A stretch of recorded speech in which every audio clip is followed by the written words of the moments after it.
శ్రీమాత్రే నమః. సద్గురు జ్యోతిష్యాలయం నుండి ఒక అద్భుతమైనటువంటి విషయంతో మనం ముందుకు వస్తున్నాం. ఈ యొక్క 2026 మార్చ్ నెల రాశి ఫలితాలని ద్వాదశ రాశులకు అందరికీ కూడా మనం చెప్పడం జరుగుతుంది. ప్రతి ఒక్కరికి జాతకం అంటే ఒక భయం, ఏదో ఒకటి తెలుసుకోవాలి. నాకు వ్యాపారం బాగుందా, నాకు ఉద్యోగం బాగుందా, నాకు కోర్టు వ్యవహారాలు ఏమో తెలుస్తుందా, నాకు విదేశాల ఉద్యోగం ఉందా, నా వీసా వస్తుందా, నాకు H1 వీసా వస్తుందా, నా అప్పులు తీరుతుందా, నాకు ఆరోగ్యం ఎట్లా ఉంది, నా వ్యవసాయం ఎలా ఉంది, బాగా చదువుతానా, ఇలాంటి కన్ఫ్యూజన్స్తోనే ఎన్నో వీడియోస్ అన్ని కూడా చూస్తూ ఉంటారు వివిధ మాధ్యమాల ద్వారా. కానీ అందరికీ గుర్తుపెట్టుకుని మన యొక్క మాధ్యమం ద్వారా కూడా మనం ఈ మార్చి నెల యొక్క రాశి ఫలితాలు తెలుసుకోబోతున్నాం. జాతకం అనేది పడుతున్న వర్షానికి ఒక గొడుగు మాత్రమే, కానీ జాతకం జీవితం కాదు. మీరు మిమ్మల్ని నమ్మండి, మీ ఇష్టదేవాన్ని నమ్మండి, జాతకం కూడా అవసరానికి ఉపయోగించుకోండి, కానీ జాతకమే జీవితం కాదు. 2026 మేషరాశి వారికి ఈ నెల ఎలా ఉంది, శుభాశుభ ఫలితాలు ఎలా ఉన్నాయి, గ్రహస్థితులు అన్నీ కూడా ఎలా ఉన్నాయి అని తీసుకుంటే, మార్చ్ 2026లో మీపై ప్రభావం గురు భగవానుడు 2వ స్థానంలోను, శని భగవానుడు 12వ స్థానంలోను, వ్యయం విదేశీయ మానసిక ఒత్తిడితోను, రాహు 11వ స్థానంలో లాభం నెట్వర్క్ ద్వారా ఉన్నారు, కేతు 5వ స్థానంలో సంతానం ప్రేమ మెదస్సు మీద కూర్చున్నారు, కుజుడు 3వ స్థానంలో ధైర్యం ప్రయత్నం మీద కూర్చున్నారు, సూర్య భగవానుడు మరియు బుధుడు 12వ 1వ స్థానం మార్పు మాశాంతం ఆత్మబలాన్ని పెరుగుతుంది, శుక్రుడు 11వ స్థానంలో లాభ సంబరాలతో ఉన్నారు. ఇది సాధారణ నెల కాదు, ఇది జీవితాన్ని మార్చే ఒక దివ్య మలుపు. మీరు భయపడితే నష్టం, ధైర్యంగా ముందుకు నడిస్తే జయం. మేషరాశి వారికి ఫస్ట్ ఉద్యోగస్తులకు చూసుకుందాం. ఇది ప్రైవేట్ ఉద్యోగస్తులు లేదా గవర్నమెంట్ ఉద్యోగస్తులు రెండింటినీ కూడా దృష్టిలో పెట్టుకుంటే పెండింగ్ ఫైల్స్ క్లియర్ అవుతాయి. ఫస్ట్ ట్రాన్స్ఫర్స్కి అవకాశాలు ఉన్నాయి. సీనియర్లతో మాట్లాడేటప్పుడు చాలా జాగ్రత్తగా ఉండాలి, కోపంగా స్పందించకండి. మీకు వచ్చే ఒక ఇదేమంటే ఆ కోపం ముక్కు మీద ఉంటుంది కాబట్టి గవర్నమెంట్. ఇప్పుడు ప్రైవేట్ ఉద్యోగాలకు వచ్చేప్పటికి కొత్త ఆఫర్స్ వచ్చే అవకాశాలు ఉన్నాయి. ఉద్యోగమే లేని వారికి ఆఫర్స్ వచ్చే అవకాశాలు ఉన్నాయి, కానీ ఆచి తూచి సంతకాలు పెట్టి ఉద్యోగం చేసుకోండి. జాబ్ మార్చాలి అని అనుకుంటే ఉగాది తర్వాత మారండి. అప్పటి వరకు కాస్త ఓపిక పెట్టండి, ప్రతిభ చూపించండి. ఆఫీస్ రాజకీయాల్లో పాల్గొనకండి, గాసిప్స్ మాట్లాడకండి ఆఫీస్లో, అప్పుడే మీకు మంచి పేరు వస్తుంది. ఇంకా వ్యాపారానికి వచ్చేటప్పటికీ ఆర్థికంగా ఎలా ఉంది, ఇండస్ట్రీస్కి అంతా ఎలా ఉంది అని తీసుకుంటే, పెద్ద పెద్ద ఇండస్ట్రీస్ వాళ్ళకి ముడి సరుకు ధరలు పెరిగే అవకాశాలు ఉన్నాయి. కాస్త ఆలోచించి ప్రొడక్షన్స్లో కొంచెం దిగండి. లాభం తక్కువైనా స్థిరత్వంగా ఉంటారు ఇండస్ట్రీస్ వాళ్ళందరూ. ఇంకా రియల్ ఎస్టేట్ వారికి డీల్ ఆలస్యం అవుతుంది, కానీ చివరికి లాభం వస్తుంది. గొప్ప లాభాలు లేకపోయినా ఒక రకంగా నిలదొక్కునే ఒక లాభంతో ఉంటారు రియల్ ఎస్టేట్ వారు. ఇంకా పేపర్స్ వర్క్ అంతా కూడా డాక్యుమెంటేషన్ అంతా బాగా చెక్ చేసుకోండి రియల్ ఎస్టేట్లో. ఇంకా షేర్ మార్కెట్లో ఊహాత్మకమైనటువంటి ఏదో గొప్పలు జరిగిపోతుందని మాత్రం ఊహించుకోకండి. ఇంట్రాడే ఫ్యూచర్స్ ఆప్షన్స్ మిమ్మల్ని మొత్తం ఇబ్బంది పెట్టేస్తుంది, కాబట్టి లాంగ్ టర్మ్లో ఇన్వెస్ట్ చేయడం మొదలు పెట్టండి. లాంగ్ టర్మ్స్లో ఇన్వెస్ట్ చేస్తే మీకు కొంచెం ఏమైనా అవకాశాలు ఈక్విటీస్లో పెట్టుకుంటూ ఉండండి. ఇంకా చిన్నపాటి వ్యాపారస్తులు ఉంటాయి చూసారా, మీకు డెట్స్ అన్ని కూడా క్లియర్ అవుతాయి. పాత సరుకులన్నీ కూడా అమ్ముడుపోయి చక్కగా వ్యాపార పండగ వాతావరణాలు వస్తున్నాయి, కాబట్టి మంచి మంచి వ్యాపారాలు అన్ని రకాల వ్యాపారస్తులకి ఇదొక కొంత మంచిది అనుకోవచ్చు. మీ వ్యాపారాన్ని మీరు ఎక్స్పాండ్ చేసుకునే అవకాశం ఉగాది తర్వాత ఉంటుంది. ఇది మీరు జాగ్రత్త పడవచ్చు. కొత్త భాగస్వామ్యంతో జాగ్రత్త, అంటే పార్ట్నర్షిప్ చేసేటప్పుడు కాస్త జాగ్రత్తగా ఉండండి. ఇంకా ఆర్థికంగా గురువు 2వ స్థానంలో ఉండడం వల్ల డబ్బులు వస్తుంది పోతుంది, ఖర్చు మనకంటే కూడా ఎక్కువగా కనబడుతూ ఉంటుంది, జాగ్రత్త పడాలి. కానీ శని 12వ స్థానం ఉండడం వల్ల అనవసరపు ఖర్చులు విపరీతంగా పెరుగుతాయి. ఎందుకంటే మీకు ఏళ్ళనాటి శని కూడా స్టార్ట్ అయింది, కాబట్టి కాస్త జాగ్రత్తగా ఉండాలి. బంగారం కొనుగోలు మీకు శుభాన్ని కలిగిస్తుంది మేషరాశి వారికి. పెద్ద లోన్స్ లేకపోతే చిట్ ఫండ్స్ అవన్నీ వెళ్తారు చూస్తారా, కొంచెం జాగ్రత్త, అవసరమని చూసుకోండి. రీపేమెంట్ సోర్స్ ఉంటేనే లోన్స్కి వెళ్ళండి, లేదా డబ్బులు దొరుకుతుంది మనకు అవసరం తీరిపోతుంది అనుకుంటే తర్వాత ఇబ్బంది పడేది మీరే మేషరాశి మిత్రులారా. ఇంకా కుటుంబం భార్య భర్తల మధ్య ఎలా ఉంటుందంటే అనవసరపు అనుమానాలు, ఒకరి మీద ఒకరికి అనుమానాలు, అది మిమ్మల్ని దూరం చేస్తుంది. ఒకరికి స్పర్ధలు ఉందా, రాత్రి పడుకునేటప్పుడు కూర్చొని మాట్లాడుకొని ఆ రోజే ఆ సమస్యను తీర్చేసుకొని మళ్ళీ నెక్స్ట్ డే ఫ్రెష్ అవ్వండి. లేదా దంపతుల మధ్య అగాధం పెరిగి చాలా లోతైనటువంటి డిస్టర్బెన్స్ పెరిగే అవకాశాలు ఉన్నాయి. మాసాంతరంలో ప్రేమ పెరుగుతుంది. ఒక ఆధ్యాత్మికమైనటువంటి టూర్కి లేదా విలాస యాత్రకు వెళ్ళే అవకాశాలు దంపతుల మధ్య ఉంది. ఇంకా ప్రేమికులకి కేతు ప్రభావం వల్ల గందరగోళం, ఒకరి మీద ఒకరి ఇన్ఫ్లుయెన్స్ ఎక్కువ చేస్తుంటారు. మీరిద్దరూ మాట్లాడుకునేటప్పుడు మీ మధ్యలో ఫోన్ ఇంటరాల్ అవుతుంది. కాబట్టి ఆ ఫోన్లన్నీ పక్కన పెట్టేసి ప్రేమికులు ఒకరొకరు మీరు జీవితాన్ని షేర్ చేసుకుంటున్నారు కాబట్టి కూర్చొని మాట్లాడేటప్పుడు ఒకరికొకరు మాట్లాడుకోండి. నిర్ణయం తీసుకునే ముందు పెద్దవాళ్ళ దగ్గర కూడా అనుమతి పొంది ఆలోచన చేయండి. ఇంకా కుటుంబ సభ్యులు, అన్నదమ్ములు, అక్క చెల్లెలు, కుటుంబం అంతా కూడా పండగ వాతావరణంగా అందరూ కలిసికట్టుగా ప్రేమగా ఉండే ఒక అద్భుతమైనటువంటి నెల అని చెప్పొచ్చు. ఇంట్లో పెద్దవాళ్ళ యొక్క ఆరోగ్యం కూడా జాగ్రత్తగా పడండి. ఇంకా సోదరుల సహాయంతో మీరు వ్యాపారంలోనూ జీవితంలోనూ ఎదిగే అవకాశాలు ఉన్నాయి. భాగస్వామి వ్యాపారం ఏదైనా ఉంటే కాస్త ఆలోచించి పెట్టండి, లేదా ఆల్రెడీ మీరు భాగస్వామి వ్యాపారంలో ఉంటే కాస్త ప్రేమగా ఉండండి. మీ పార్ట్నర్ అనేది మీ జీవితంలో ఒక పార్ట్నర్, ఆయన బాగుండాలని కోరుకుంటే మీరు కూడా బాగుంటారు. ఇంకా కోర్టు వ్యవహారాలకు వచ్చేటప్పటికీ కేసులు వాయిదా పడే అవకాశాలు ఉన్నాయి. కొంతమందికి కఠినంగా కూడా ఉండే అవకాశాలు ఉన్నాయి. మాస ద్వితీయంలో కొంత బాగుంటుంది. ఇంకా వ్యవసాయదారులకి నీటి సమస్య ఉండే అవకాశాలు ఉన్నాయి.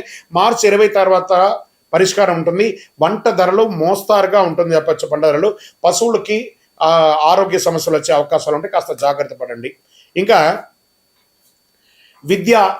విద్యార్థులకి పోటీ పరీక్షలు రాసే వారికి కఠిన శ్రమ ఉంటుంది. ఎందుకంటే ఇప్పుడు పరీక్షా సమయం, మార్చి, ఏప్రిల్, మే అంతా కూడా పరీక్షా సమయం కాబట్టి జాగ్రత్తగా ఉండాలి. విద్యార్థులు చాలా చక్కగా చదవాలి. మీరు ఏదో ఎగ్జామ్ వచ్చినప్పుడు ముందు రోజు చదవడం కాదు, ఒక బట్టి పట్టండి పుస్తకాన్ని ఫస్ట్, తర్వాత ఎగ్జామ్ వచ్చేటప్పుడు చాలా ఈజీగా ఉంటుంది. ఇప్పుడు సమయం ఆసన్నమైంది. విద్యార్థులారా, మీ జీవితాన్ని మార్చే ఒక సమయం ఈ మార్చి నెల కాబట్టి బాగా చదవాలి, బాగా ఎదగాలి. ఇంకా ఆరోగ్యపరంగా కాస్త తలనొప్పి వచ్చే అవకాశాలు ఉన్నాయి. కంటికి రెప్పల దగ్గర నొప్పి వచ్చే అవకాశాలు బాగా కనబడుతున్నాయి.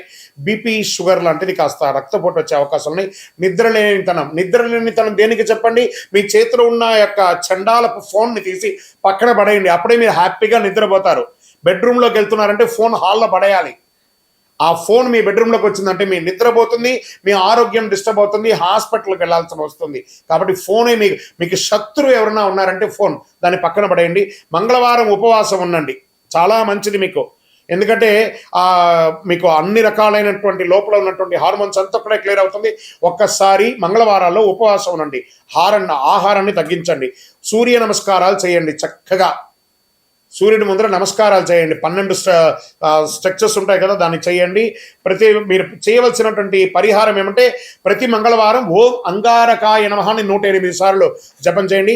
హనుమాన్ చాలీసా పారాయణం చేయండి. దేవాలయంలో వెళ్ళి ప్రదక్షిణం చేయండి. సుబ్రహ్మణ్య స్వామి వారికి పాలాభిషేకం చేయండి. అరోహరా వెట్రివేల్ మురుగనుకు అరోహరా అని చెప్పుకుంటూ పారాయణం చేసుకుంటూ సుబ్రహ్మణ్య స్వామికి కందర షష్ఠి కవచం ఉంటుంది. మీకు అర్థం కాకపోయినా పర్వాలేదు, యూట్యూబ్లో పెట్టుకొని వినండి. లేదా సుబ్రహ్మణ్య భుజంగం అనే ఒక మంత్రాన్ని డౌన్లోడ్ చేసుకుని వింటూ ఉండండి. చాలా విశేషమైనటువంటి పరిహారాలు పొందుతారు. ఎర్రటి పుష్పంతో స్వామివారికి అర్చన చేయండి. మీ యొక్క ఈ నెలంతా కూడా అవకాశం ఉంటే రెడ్ కలర్ డ్రెస్ని ఎక్కువ వాడడానికి ప్రయత్నం చేయండి. నవగ్రహ ప్రదక్షిణాలు చేయండి. ఇవన్నీ అవసరమే ఖచ్చితంగా. ఏళ్ళనాటి శని నడుస్తుంది, గ్రహాలు కూడా మారుతున్నాయి, అన్ని రకాలుగా ఉన్నాయి కాబట్టి నూతన సంవత్సరం కూడా వస్తుంది. ఇవన్నీ కావాలంటే మనం దైవారాధన చేయక తప్పదు. ఓకే, అదృష్ట సంఖ్య ఈ నెలంతా కూడా మీకు 9 మరియు ఆల్టర్నేటివ్ నెంబర్ 3 అని చెప్పచ్చు. అదృష్ట రోజు మంగళవారం. మంగళకరమైన వారం, చెవ్వాయి అంటారు. చెవ్వాయి అంటే మంగళవారం చాలా అద్భుతం. అదృష్ట రంగు ఎరుపు. దక్షిణ దిశ ప్రయాణాలు మీకు చాలా అద్భుతాన్ని కలిగిస్తుంది. మేషరాశి వారికి ఇది పరీక్ష నెల కాదు, పునర్జన్మ ఇచ్చే నెల. వాహనం నడిపేటప్పుడు జాగ్రత్తగా ఉండండి. భయం మీ శత్రువు, ధైర్యం మీ ఆదాయం. విజయోస్తు మేషరాశి మిత్రులారా. మీ యొక్క వ్యక్తిగత జాతకం, ఇప్పుడు నేను చెప్పినంత గోచార గ్రహస్థితి, మీ వ్యక్తిగత జాతకం కావాలి అనుకుంటే మీ పేరు, date of birth, time of birth, place of birth మా నంబర్కి వాట్సాప్ చేయండి. మా అడ్మిన్స్ మీకు రిప్లై ఇస్తారు. ద్వాదశ రాశులందరికీ కూడా మా ఛానల్ ద్వారా చూస్తున్నటువంటి ప్రేక్షక మిత్రులకి ఉగాది శుభాకాంక్షలు. అందరూ కూడా ఆయుర ఆరోగ్య ఐశ్వర్య భోగభాగ్యాలతో ఉండాలని అఖిలాండ కోటి బ్రహ్మాండ నాయకుడు అయ్యప్ప స్వామి వారిని ప్రార్థన చేసుకుంటున్నాను. తిరుపతిలో అయ్యప్ప స్వామికి 18 అవతారముల దేవాలయాన్ని మనం నిర్మించాం. జీవకోణ అనే ఒక ప్రాంతంలో బ్రహ్మశ్రీ డాక్టర్ చంద్రమౌళి గురుస్వామి గారి ఆధ్వర్యంలో. మీరు తిరుపతికి వచ్చినప్పుడు, కుటుంబంతో వచ్చినప్పుడు తిరుమలకు ఎలా దర్శనం చేసుకుంటారు? తిరుపతిలో కపిల తీర్థానికి దగ్గరలో జీవకోణ అనే ఒక ప్రాంతంలో ప్రపంచ ప్రఖ్యాతమైనటువంటి 18 అవతారాల దేవాలయం ఉంది. వచ్చి దర్శనం చేసుకోండి. మీరు అందరూ క్షేమంగా ఉండాలని ఆ దేవాలయంలో ప్రతిరోజు ప్రార్థన చేస్తుంటాము. విజయోస్తు. వందే మాతరం, వందే మాతరం, వందే మాతరం. చంద్రమౌళి వెంకటేష్ శర్మ గురుస్వామి శరణమయ్యప్ప. రానున్న ఈ నెల ఫిబ్రవరి 28 అరుదైన గ్రహాల కూటమి. ఆకాశంలో ఒకే వరుసలో 6 గ్రహాలు రాబోతున్నాయి. ఇది ఒక అపురూపమైనటువంటి ఘట్టం అని కూడా చెప్పచ్చు. ఫిబ్రవరి 8 సూర్యాస్తమం తర్వాత సుమారుగా 6 గంటల 30 నిమిషాలకి ఆకాశంలో ఒకే వరుసలో 6 గ్రహాలు కనిపించనున్నాయి. అదొకటి అరుదైన ఒకటి ఏంటంటే బుధుడు, శుక్రుడు, గురుడు, శని, యురేనియస్, నెప్ట్యూన్. ఎలా చూడాలి దీన్ని అంటే పడమర పశ్చిమ దిశలో చూడాలి. సూర్యాస్తమం తర్వాత సుమారుగా 6 గంటల 30 నిమిషాల మధ్య గమనిస్తుండడం మంచిది. ఇది కంటితో కనిపించేది శుక్ర, గురు, శని మాత్రమే కనబడుతుండొచ్చు. కాస్త టెలిస్కోప్, బయోస్కోప్ అలాంటిది అవసరం ఉంటుంది ఆ యురేనియస్, నెప్ట్యూన్ యొక్క గ్రహాలను చూడాలంటే. ఆకాశం నిర్మలంగా మేఘాలు లేకుండా ఉంటేనే స్పష్టంగా కనిపిస్తుంది. నగర వెలుతురు తక్కువగా ఉంటే ప్రదేశం అయితే ఇంకా స్పష్టంగా చూడవచ్చు. ఇలాంటి గ్రహాలు వరుస అరుదుగా చూడవచ్చు. ఆకాశాన్ని ప్రేమించే వారికి ఇది ఒక అద్భుతమైనటువంటి అవకాశం అని కూడా చెప్పొచ్చు. ఈ యొక్క గ్రహ కూటములన్నిటి కూడా రానున్నటువంటి ఉగాది ద్వాదశ రాసుల్లో దాని యొక్క ఇంపాక్ట్ అనేది ఉంటుంది. చాలా అద్భుతమైనటువంటి ఒక విషయంతో మనము ఈరోజు రాబోతున్నాం. మన ఛానల్ చూస్తున్నటువంటి ప్రేక్షక మిత్రులందరికీ కూడా శుభాకాంక్షలు. మీరు చాలామంది చూస్తున్నారు, కానీ ఒక చిన్న రిక్వెస్ట్ అంటే ఒక లైక్, ఒక సబ్స్క్రిప్షన్, ఒక షేర్ ఇది కానీ చేస్తే మాకు కూడా కాస్త ఎంకరేజ్మెంట్గా ఉంటుంది. మాకు మంచి మంచి సబ్జెక్ట్స్ ఇస్తున్నాం కాబట్టి ఇదొకటి. ఈ రాబోయే మార్చ్ 6వ తారీఖున శని భగవానుడు స్థానం మారుతున్నారు. ఇది 2.5 సంవత్సరాలకు ఒకసారి ఇది జరుగుతూ ఉంటుంది. అద్భుతమైనటువంటి దీన్ని తమిళ భాషలో శని పయర్చి అంటారు. మనం తెలుగులో శని గమన మార్గం మారుతున్నారు అనే దాన్ని చెప్పడం జరుగుతుంది. తిరునల్లార్ అనే ఒక క్షేత్రం ఉంటుంది తమిళనాడులో. ఆ రోజు అక్కడ ఆ శని భగవానుడు మారేటప్పుడు ప్రత్యేకమైనటువంటి పూజ ఏ సమయంలో చేస్తారో దాన్ని శని పయర్చి అంటారు. అంటే ఉన్న స్థలం నుంచి ఇంకో స్థలానికి మారే ఒక అద్భుతమైనటువంటి ఘట్టం. ఈ శని గమనం మార్పు జరగడం వల్ల ఏ రాశి వారికి లాభంగా ఉంటుంది, ఏ రాశి వారికి ప్రతికూలంగా ఉంటుంది అనే దాన్ని మనం ఇప్పుడు విశ్లేషించుకోబోతున్నాం. శని భగవానుడు కుంభం నుండి మీనంలోకి గమన మార్పు 6వ తారీఖున మార్చి 26 ఉదయం 8:24 ఇది చాలా విశేషం అండి. ఎంత అవకాశం ఉంటే అంతమంది అన్ని రాసుల వారు కూడా పూజ చేసుకోవాల్సిన సమయం. కానీ ప్రత్యేక పూజలు కొంతమందికి ఉందని చెప్పచ్చు. దీన్ని ఏ రాశి వారికి ఆ శని భగవానుడు యోగాన్ని ఇస్తున్నాడు ఆ శని గమనంలో అని అంటే, శని లగ్నంలో ప్రవేశం, జీవన దిశలో గంభీర మార్పు. ఎవరికి లగ్నంలో ఉంటాడో వాళ్ళకి ఇది ఉంటుంది. మీనరాశి వారికి చాలా ఉంటుందండి. ఆధ్యాత్మిక చైతన్యం పెరుగుతుంది. క్రమశిక్షణలో ఎదిగే అవకాశం ఉంటుంది. అంటే కుంభరాశి నుంచి మీనరాశి మీ రాశిలోకి రాబోతున్నాడు కాబట్టి వృషభ రాశి వారికి లాభస్థానంలో శని ఉన్నాడు. దీర్ఘకాలిక పెట్టుబడుల ఫలితం, ఆర్థిక స్థిరత్వం కూడా ఉంటుంది. తర్వాత మకర రాశి వారికి శని మీ యొక్క స్వగ్రహాధిపతి కాబట్టి శ్రమకు ప్రతిఫలం ఉంటుంది. ఉద్యోగం, పదోన్నతి అవకాశాలు చాలా ఉన్నాయి. విదేశీయ గమనం కూడా ఉంటుంది. ఎవరు జాగ్రత్తగా ఉండాలి, ఏ రాశి వారు జాగ్రత్తగా ఉండాలి అంటే మిథున రాశి వారు కర్మస్థానంలో ఒత్తిడి, ఉద్యోగంలో బాధ్యతలు పెరుగుతాయి. జాగ్రత్త నిర్ణయాలు, అసాంఘిక కార్యక్రమాలు పాల్గొనకూడదు. ఇంకా కన్యా రాశి వారికి సంబంధాల్లో పరీక్ష కాలం, భార్యాభర్తల మధ్య ఉంటుందని చెప్పి మాటల విషయంలో కాస్త జాగ్రత్తగా ఉండాలి. ఇవి రెండే. కానీ కన్యా రాశికి మిగతా గ్రహాలన్నీ యోగంగా ఉంది కాబట్టి కొంచెం జాగ్రత్త పడాలి. ధనుసు రాశి వారికి అర్ధాష్టమ శనిలో ఉన్నారు. గృహ కుటుంబ విషయంలో ఆందోళన, ఆస్తి నిర్ణయాల ఆలస్యం ఇవన్నీ కూడా అవుతూ ఉంటుంది. శని ఎప్పుడు శిక్షకారకుడు కాదు. అదేవిధంగా సింహరాశి వారికి కూడా అష్టమ శనిలో ఉన్నాడు. కొంచెం జాగ్రత్తగా ఉండాల్సినటువంటి సమయం. ఈ ప్రకృతి విపత్తులు కూడా వచ్చే అవకాశాలు ఈ శని గమనం ద్వారా కూడా ఉందండి. కొండ ప్రాంతాల్లో భారీ వర్షాలు, కొండ చర్యలు కింద పడడము, చిన్న చిన్న భూకంపాలు లాంటి రావడము, జల ప్రళయం అనేది కనబడుతుంది. తీర ప్రాంతాల్లో సముద్ర ప్రభావం ఎక్కువ ఉంటుందని కూడా చెప్పడం జరుగుతుంది. వరదల వల్ల వ్యవసాయానికి మిశ్రమ ఫలితం ఉంటుందని కూడా ఈ శని యొక్క మార్పు వల్ల ఉంటుందని కూడా చెప్పచ్చు. జలతత్వం శని గమనంలో ప్రకృతి శక్తులన్నీ కూడా అధికంగా ప్రేరేపింపబడతాయి కాబట్టి జాగ్రత్తగా ఉండాలి. శని భగవానుడు శత్రువు కాదు, మన కర్మ ప్రతిబింబమే శని భగవానుడు. కాబట్టి ఆ శని గమనాన్ని ఆ రోజు మార్చ్ 6వ తారీఖున ప్రతి ఒక్కళ్ళు దేవాలయానికి వెళ్ళి ఒక 19 ప్రదక్షిణాలు చేయండి. కాకధ్వజాయ విద్మహే ఖడ్గహస్తాయ ధీమహి తన్నః మంద ప్రచోదయాత్ నీలాంజన సమాభాసం రవిపుత్రం యమాగ్రజం ఛాయామార్తాండ సంభూతం తన్నమామి శనైశ్వరం. ఈ యొక్క మంత్రాన్ని ఎప్పుడు కూడా మీరు పారాయణం చేస్తూ ఉండండి.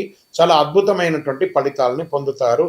ఇంకను మీ యొక్క వ్యక్తిగత జాతకం కోసం మా నంబర్ ఉంది చూసారా, ఆ నంబర్కి మీ యొక్క పేరు, date of birth, time of birth, place of birth చేసుకొని మా అపాయింట్మెంట్ కూడా మీరు ఫిక్స్ చేసుకొని మీ యొక్క వ్యక్తిగత జాతకం కూడా మీరు తెలుసుకోవచ్చు.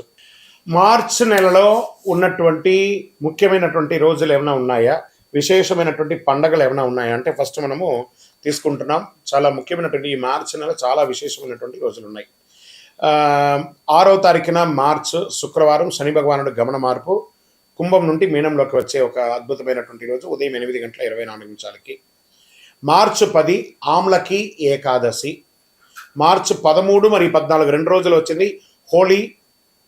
కాళిగా హోళికా దహనం, హోలీ యొక్క కామదహనం అనేది ఉంటుంది చూసారా, 13, 14 ఉంది. మార్చి 18 అమావాస్య, 19 నాడు ఉగాది తెలుగు నూతన సంవత్సరం ప్రారంభం, పంచాంగ శ్రవణం ఉంటుంది. మార్చ్ 25 శ్రీరామ నవమి, చాలా విశేషమైనటువంటి రోజు. తర్వాత end of the month last day నుంచి మొదలు పెడితే ఏప్రిల్ 1 వరకు అయ్యప్ప స్వామి వారి పుట్టినరోజు. ఇది చాలా విశేషమైనటువంటి మార్చిలో ఉన్నటువంటి పండగలు వాతావరణాన్ని కూడా. రానున్న ఏప్రిల్ 1వ తారీఖున అయ్యప్ప స్వామి వారికి జన్మదినం. చాలా అద్భుతమైనటువంటి పూజలు ప్రతి దేవాలయంలోనూ, శబరిమలలో కూడా చాలా విశేషంగా పంబా ఆరాట్ అనే ఒక విశేషాన్ని చేస్తారు. ఏప్రిల్ 1వ తారీఖున జరగబోయే ఒక అద్భుతమైనటువంటి రోజు. ఉభయ తెలుగు రాష్ట్రాలే కాకుండా దేశ విదేశాల్లో ఉన్నటువంటి ప్రతి అయ్యప్ప స్వామి దేవాలయంలోనూ చక్కగా ఆ దేవాలయాన్ని అలంకారం చేసి గణపతి హోమాదులు, స్వామివారికి అభిషేక ఆరాధనలు, పట్టు పీతాంబరాలు ఇచ్చి స్వామివారికి తీపి వంటలన్నీ కూడా చేసి వచ్చిన భక్తులకు అందరికీ కూడా తీపి ఇచ్చి చక్కగా విద్యార్థులకి ఎగ్జామ్ టైం కాబట్టి మన దేవుని ప్రసాదంగా పుస్తకాలు, పెన్సిల్స్ పంచండి. సాయంత్రం చక్కగా పడి పూజ చేయండి, అన్నదానం చేయండి. అప్పటి నుంచి బాగా వేడి తాపడి ఉంటుంది కాబట్టి ప్రతి దేవాలయంలోనూ ఒక కుండను ఏర్పాటు చేసి దాహార్తిగా ఈ యొక్క నీళ్ళ సర్వీస్ని కూడా చక్కగా చేయండి. అద్భుతమైనటువంటి సేవ చేయండి. ప్రతి అయ్యప్ప భక్తులు గుర్తుపెట్టుకోవాలి, మార్చిలో కాదు అయ్యప్ప బర్త్డే, ఏప్రిల్ 1వ తారీఖున శబరిమలలో చేస్తున్నారు. మనం కూడా అందరం కలిసికట్టుగా స్వామివారి జయంతి ఉత్సవాన్ని దిగ్విజయంగా చేస్తాము. స్వామియే శరణం అయ్యప్ప.